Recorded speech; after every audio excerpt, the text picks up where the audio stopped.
Leonardo di Ser Piero da Vinci, atau yang sering kita dengar sebagai Leonardo da Vinci, seorang pemahat, arsitek, insinyur, penemu, ilmuwan, penulis, matematikawan, filsuf, dan tentu saja pelukis hebat dari Italia. Dia juga sering disebut sebagai pelopor ilmu paleontologi, iknologi, dan arsitektur, serta dianggap sebagai pelukis terhebat sepanjang masa. Bukan hanya itu, ia juga sering dianggap sebagai penemu parasut, helikopter, dan tank. Dan bukan hanya itu, Leonardo da Vinci juga membuat penemuan penting dalam bidang anatomi, teknik sipil, geologi, optika, dan hidrodinamika.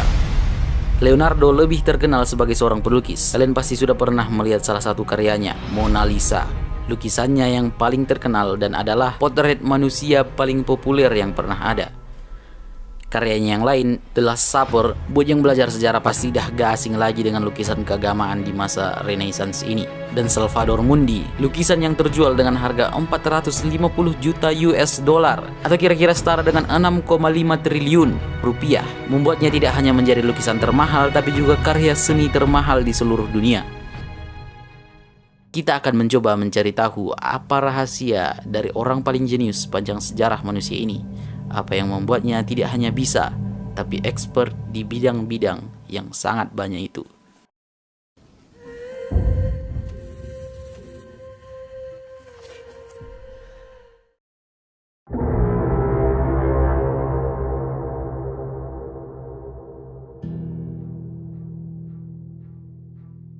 Jenius berpikir secara produktif, bukan reproduktif. Mereka bertanya, berapa banyak cara aku bisa melihat masalah ini? Bukan apa yang diajarkan orang lain padaku cara menyelesaikan masalah ini. Leonardo percaya, kita mulai dengan belajar bagaimana caranya untuk menyelesaikan masalah dengan melihatnya dari banyak sudut pandang berbeda. Supaya bisa memecahkan sebuah masalah dengan kreatif, si pemikir jangan memakai pendekatan biasa yang asalnya dari masa lalu. Mereka seharusnya menggunakan beberapa perspektif berbeda untuk menyelesaikan masalah dan nantinya juga bisa menemukan masalah yang baru. Orang-orang jenius memaksakan hubungan dari satu subjek ke subjek lain yang benar-benar berbeda, yang membuat mereka bisa melihat sesuatu yang tidak bisa dilihat orang lain. Aristoteles percaya bahwa orang yang bisa menggabungkan dua area keberadaan yang berbeda dan menggabungkannya adalah seorang yang jenius. Leonardo da Vinci pernah memaksakan hubungan antara suara dari bel dan batu yang mengenai air untuk membuat pola dan mengambil kesimpulan bahwa suara berjalan dalam gelombang. Dia juga pernah menggabungkan tubuh manusia dan bumi. Dia pernah berpikir bahwa air yang ada di bumi mungkin bersirkulasi sama dengan pembuluh darah manusia. Ya, dia mungkin bisa salah, tapi ini yang membuatnya bisa semuanya. Dia tidak apa-apa merasa salah karena dia percaya itu satu-satunya cara untuk belajar dan berkembang jadi lebih baik. Da Vinci tertarik dengan anatomi. Dia menggunakan kemampuannya dalam melukis untuk membuat Vitruvian Man, sebuah studi untuk proporsi tubuh dan adalah contoh dari interseksi antara dua jenis bidang yang berbeda, matematika dan seni. Leonardo da Vinci tentu saja tidak bisa mencapai semua pencapaiannya, master dalam semua bidang yang ia tekuni kalau kerjaannya cuma rebahan seperti kita-kita ini. Dia terkenal melakukan polyphasic sleep, maksudnya 20 menit tidur selama 4 jam, yang kalau ditotal cuma 2 jam sehari. 2 jam tidur dalam sehari. Ini jelas-jelas membuatnya punya lebih banyak waktu. Kita buat contoh. Misalnya, kamu hidup sampai umur 72 dan tidur selama 8 jam. Kalau dihitung-hitung, tidurmu bisa mengambil sampai 24 tahun dalam hidupmu. Tapi kalau tidur cuma 2 jam sehari, kamu bisa dapat lagi 16 tahun dari tidur itu dan cuma menghabiskan 6 tahun hidupmu. Dengan asumsi kamu mulai melakukannya sejak lahir, yang gak mungkin terjadi, tapi kalian ngertilah poinnya. Leonardo pernah berkata, waktu bertahan lebih lama untuk mereka yang mau menggunakannya.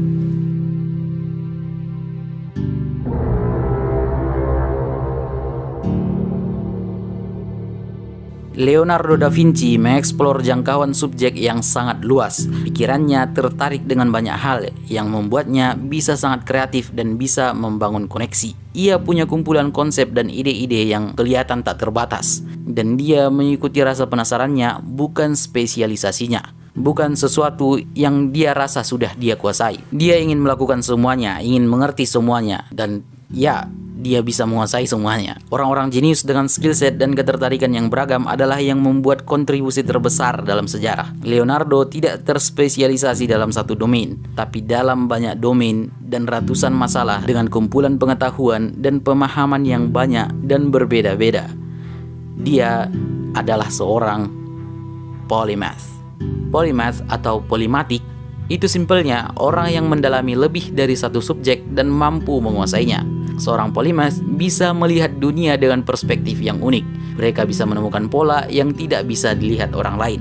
Di masa sekarang adalah masa yang sangat bagus untuk jadi seorang polymath. Karena untuk mendapat pengetahuan dan menguasai skill itu sangat mudah sekarang. Menjadi profesional mungkin akan sangat keren di tahun 80-an atau 90-an. Tapi di zaman sekarang, semua orang sudah profesional. Kamu harus bisa menjadi langka, menjadi unik dengan menggabungkan beberapa skill dan pengetahuan. Dan menjadi satu-satunya yang bisa melakukan hal itu.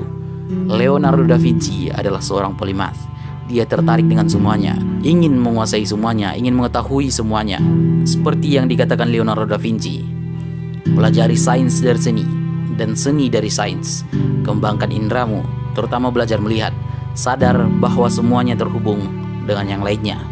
Jadi rahasianya, Leonardo da Vinci adalah seorang polymath. Terima kasih. Bye.